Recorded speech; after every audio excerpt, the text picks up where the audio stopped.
हरे कृष्ण। अधिक मास की प्रातः बेला में आप सबका स्वागत है।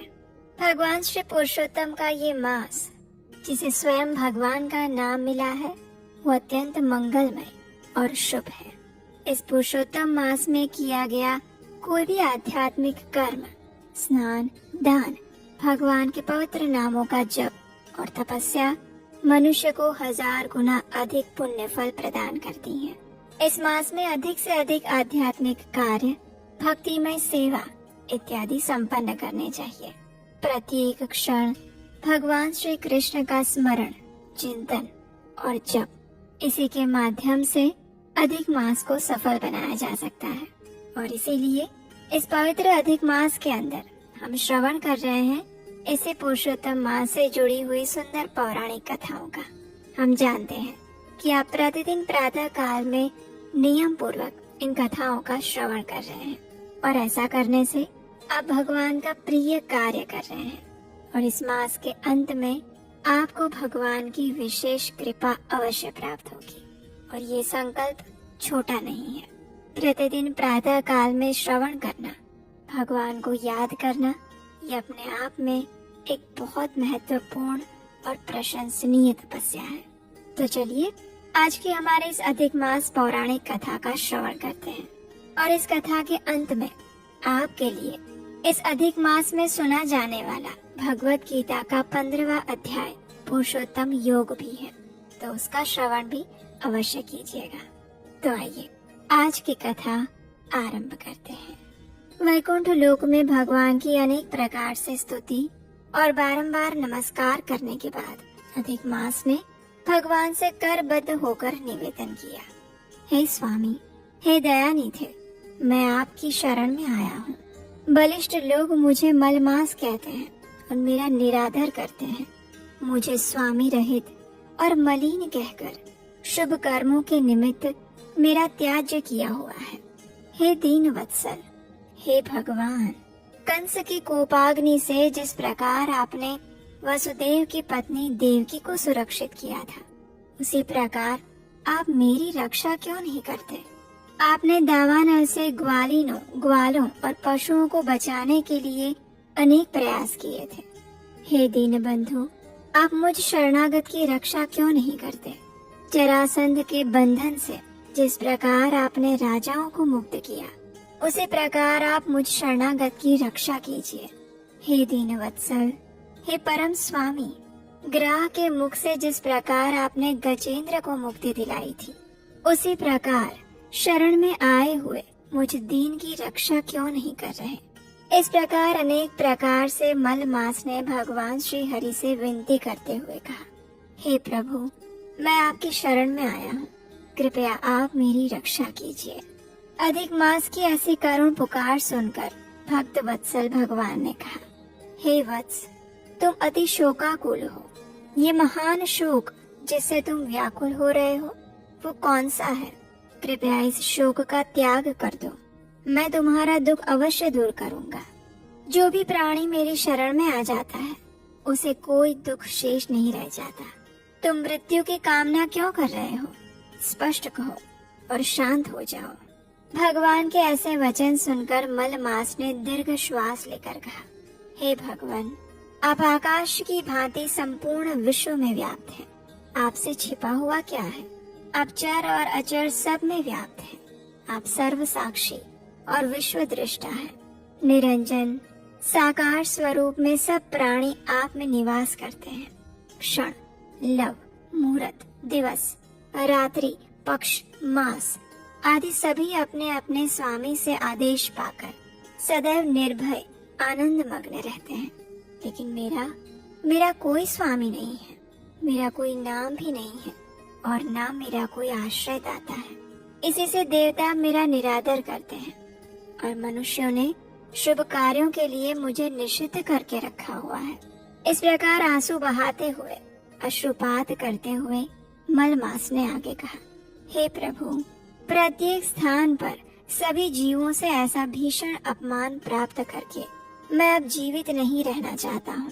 अपमान की आग में नित्य जलने वाला व्यक्ति किस प्रकार सुख से रह सकता है? इसलिए अपना धर्म देखकर आप जो चाहे वो कीजिए। आप प्रभु हैं, स्वामी हैं। मैं तो एक तुच्छ जीव हूँ, बार बार आपसे क्या ही कह सकता हूँ।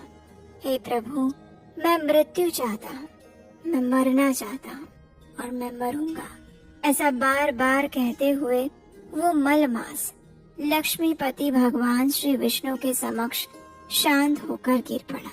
उसको इस प्रकार नीचे गिरते हुए देखकर संपूर्ण सभा आश्चर्यचकित होने लगी। उस समय वो अधिकमास जिस प्रकार गिरकर नीचे चुप होकर गिर गया, उसे देखकर भगवान श्री कृष्ण दया से भर उठे और फिर मधुर वचनों में उसे सांत्वना देने लगे। भगवान ने किस प्रकार उसे सांत्वना दी वो हम सुनेंगे हमारे इसी अधिक मास कथा श्रृंखला की अगली कड़ी में, कल प्रातःकाल। लेकिन इस समय अधिक मास के अंदर प्रतिदिन संध्या के समय हम आपके लिए भगवान श्री रामचंद्र जी का सुंदर जीवन चरित्र रामायण भी लेकर आ रहे हैं, तो प्रतिदिन आप उसे भी अवश्य सुनिएगा। इस मास के अंदर जितना अधिक भगवान की कथाओं का श्रवण किया जाए, प्रमाणभूत ग्रंथों से उसका श्रवण और पठन करने से इस अधिक मास का संपूर्ण फल प्राप्त होता है। और भगवान श्री रामचंद्र जी की कथाएं तो वैसे भी अत्यंत मधुर और निर्मल होती है। इन कथाओं को आप प्रतिदिन शाम को हमारे इस उपदेशाष्टकम चैनल पर सुन सकते हैं। आइए अब हम इसी अधिक मास से जुड़ी हुई एक और सुंदर पौराणिक कथा सुनते हैं। क्या आप जानते हैं पुरुषोत्तम मास में की गई छोटी सी भक्ति भी कई गुना फल देती है, लेकिन अगर नियम सही ना हो तो इतने दुर्लभ महीने का पूरा लाभ नहीं मिल पाता। और ये पवित्र अधिक मास अब अगले 3 साल बाद आएगा। इसलिए कल से शुरू होने वाले इस पुरुषोत्तम मास के लिए हम लाए हैं एक संपूर्ण अधिक मास गाइड ई बुक, जिसमें आपको मिलेगा हर नियम, हर कथा, व्रत विधि, मंत्र और कंप्लीट गाइडेंस। और सबसे बड़ी बात, कल सिर्फ एक दिन के लिए स्पेशल डिस्काउंट प्राइस पर ये बुक मिलेगी। अभी तुरंत अपनी ई बुक प्राप्त करें, लिंक नीचे डिस्क्रिप्शन बॉक्स में मिल जाएगा। आइए अभी हम सुनते हैं इस अधिक मास से जुड़ी हुई एक और सुंदर पौराणिक कथा। एक समय देवराज इंद्र अपनी सभा में अपनी पत्नी शची देवी के साथ उच्च सिंहासन पर बैठे थे। उनके आसपास वसुगण, रुद्रगण, आदित्यगण, सिद्धगण, अश्विनी कुमार तथा अनेक ऋषि मुनि विराजमान थे।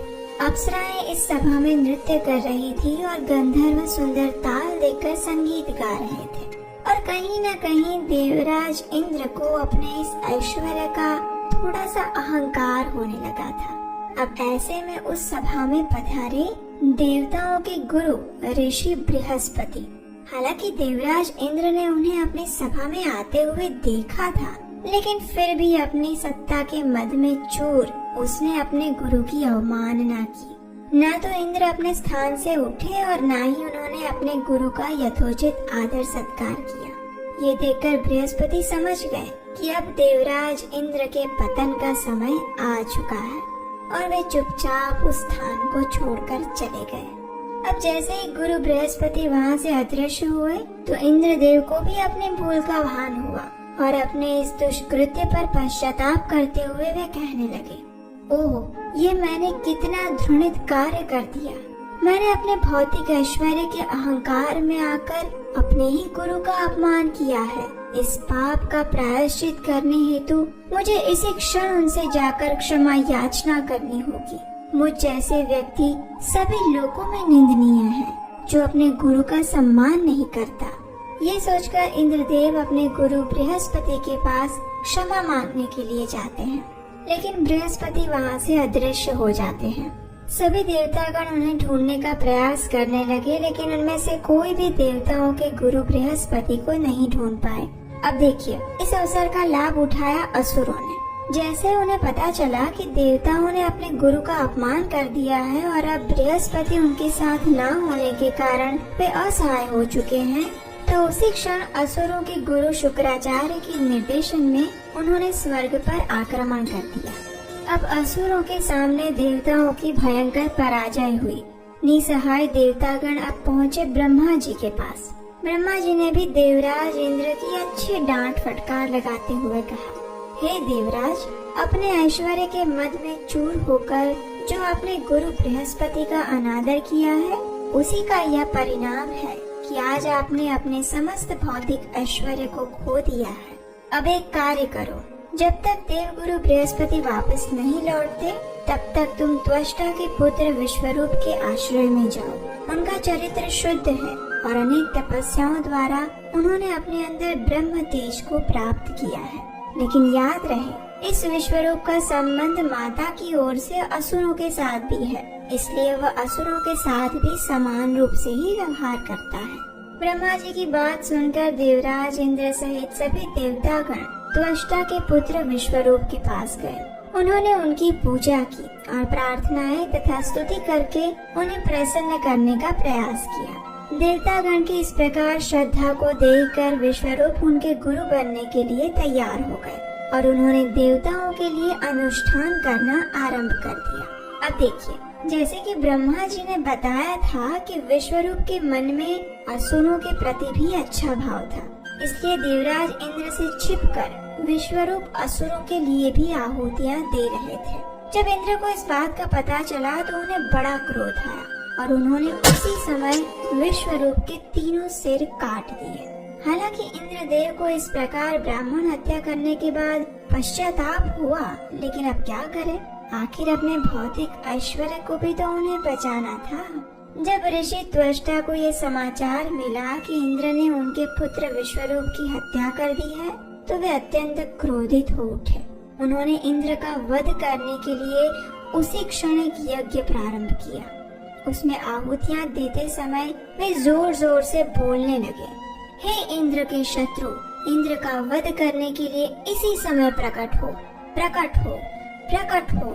और फिर यज्ञ की उस अग्नि की दक्षिण दिशा से एक भयंकर व्यक्ति उत्पन्न हुआ। वो साक्षात प्रलय जैसा लग रहा था। उसका शरीर चारों दिशाओं में तीव्र गति से फैल रहा था। उसके बाल, दाढ़ी और मूछें पिघले हुए तांबे जैसे रंग की थी। उसका विशाल काला शरीर जले हुए पर्वत जैसा प्रतीत हो रहा था। उसका विशाल मुख किसी गहरी गुफा जैसा था और ऐसा लग रहा था मानो वो अपनी जीवा से आकाश के तारों को चाट रहा है और तीक्ष्ण दांतों से पृथ्वी का भक्षण कर रहा है। उच्च स्वर में चित्कार करते हुए वह संपूर्ण पृथ्वी को कंपायमान करने लगा था। क्योंकि इस व्यक्ति ने तीनों लोगों को आवृत्त कर लिया था, इसलिए उसका नाम पड़ा वृत्रासुर। अब देखिए, ये असुर इतना भयावह था कि उससे युद्ध करना तो दूर, उसके समक्ष जाने में भी देवताओं को भय लग रहा था। लेकिन फिर भी साहस करके उन्होंने उसके सामने कुछ अस्त्र शस्त्र छोड़े, लेकिन वृत्रासुर उन सभी को निगल गया। अपनी पराजय को आंखों के समक्ष देखते हुए देवता आखिर भगवान श्री विष्णु से प्रार्थना करने लगे।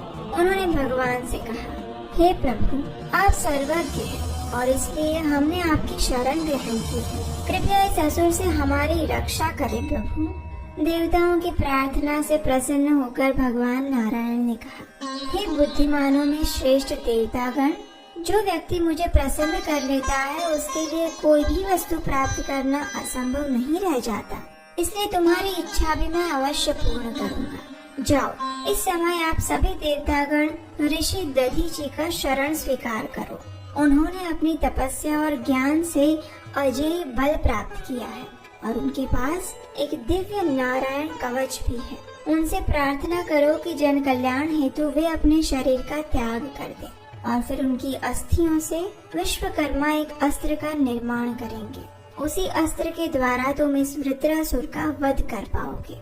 लेकिन एक बात याद रखना कि हालांकि वृत्रासुर में तीनों लोगों को निगल जाने की क्षमता है, लेकिन फिर भी वो मेरा भक्त है, इसलिए वो तुम्हें कोई हानि नहीं पहुंचाएगा। अब ये सुनकर देवतागण अत्यंत प्रसन्न हो गए। उन्होंने ऋषि दधीचि के पास जाकर प्रार्थनाएं की और उनसे अपने शरीर को त्याग देने का निवेदन किया।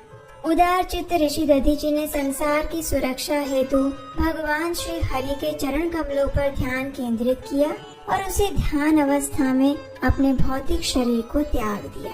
उनके शरीर से प्राप्त अस्थियों से विश्वकर्मा ने एक तीक्ष्ण अस्त्र तैयार किया और भगवान नारायण ने उसमें अपना दिव्य तेज भर दिया और फिर इस अस्त्र को नाम मिला वज्र, जिसे कोई परास्त नहीं कर सकता।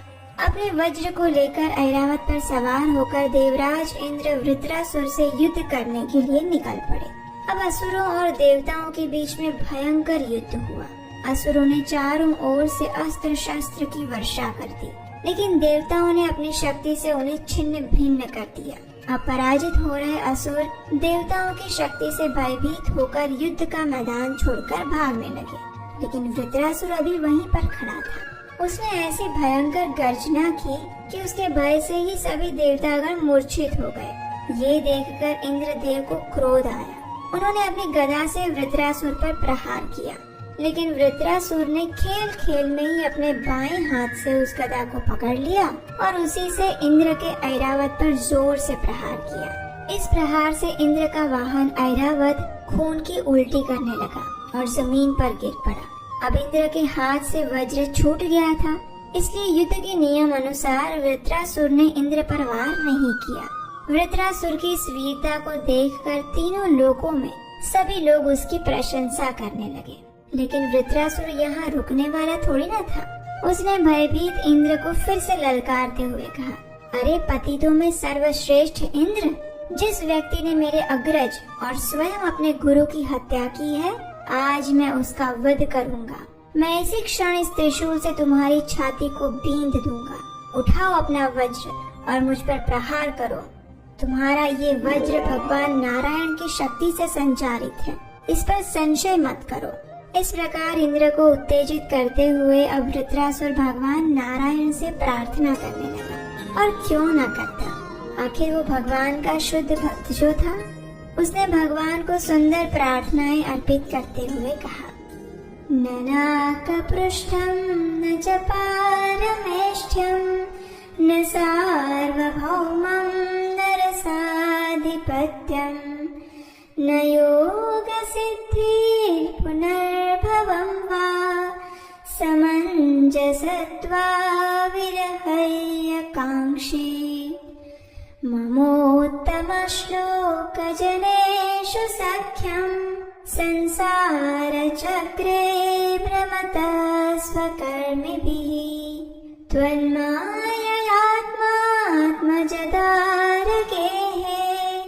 श्वासक्त चित्तस्य न नाथ भूयात्। हे कमल नयन प्रभु, यदि आपके चरण कमलों का त्याग करके मुझे योग सिद्धियां या मुक्ति ही क्यों न मिल जाए, तो भी मैं उसे प्राप्त करना नहीं चाहता। अपने पूर्व कर्म बंधन के कारण मैं इस भौतिक संसार में गिर पड़ा हूँ, परंतु अब मैं यहाँ रहना नहीं चाहता। मेरी एक ही कामना है कि अब मेरा मन, मेरा चित्त और मेरा सर्वस्व केवल आप में ही आसक्त रहे। अब देखिए, ये स्थिति होती है एक शुद्ध भक्त की। हालांकि वृत्रासुर इंद्र के साथ युद्ध कर रहा था, लेकिन वह जानता था कि भगवान नारायण द्वारा प्राप्त उस वज्र से उसकी मृत्यु होगी, तो वह अपने भौतिक शरीर का त्याग करके भगवत धाम वापस जा पाएगा। इसलिए वह भगवान की नित्य शुद्ध भक्तिमय सेवा प्राप्त करने हेतु अपनी मृत्यु की प्रतीक्षा कर रहा था। और उससे विपरीत देवराज इंद्र अपने भौतिक ऐश्वर्य को पुनः प्राप्त करने हेतु वृत्रासुर का वध करना चाहते थे। आखिर फिर एक बार वृत्रासुर ने अपने शब्दों द्वारा इंद्र को उत्तेजित किया और उन पर त्रिशूल का प्रहार किया। इसके उत्तर में इंद्र ने भी वज्र द्वारा वृत्रासुर की दोनों भुजाओं को काट दिया और अंत में वृत्रासुर का सिर एक उचित समय पर जमीन पर गिर पड़ा। उसकी आत्मा ने शरीर से निकलकर वैकुंठ में प्रवेश किया और वे पुनः भगवान संकर्षण के सनातन पार्षद बन गए। इस प्रकार एक असुर होने के बाद भी भगवान श्री हरि के शुद्ध भक्त वृत्रासुर की वीरता पूर्ण और महान मृत्यु हुई। हालांकि देवराज इंद्र को अपना समस्त भौतिक ऐश्वर्य पुनः प्राप्त हुआ, लेकिन वृत्रासुर को उससे भी ऊपर का स्थान प्राप्त हुआ, इस भौतिक संसार से मुक्ति और भगवान की नित्य धाम में उनकी सेवा। तो ये थी आज की श्रीमद् भागवतम से पुरुषोत्तम मास की विशेष कथा। ऐसे ही प्रमाणभूत शास्त्रों से युक्त कथाएं निरंतर सुनते रहने के लिए आपके अपने इस चैनल को सब्सक्राइब करिए और हम आपसे मिलेंगे बहुत जल्द एक और सुंदर भागवतम प्रसंग के साथ। तब तक इस पुरुषोत्तम मास में सदैव परम भगवान श्री कृष्ण का स्मरण और चिंतन करते रहिए, क्योंकि उनके चरण कमल ही हमारा एकमात्र आश्रय स्थान है। हरे कृष्णा।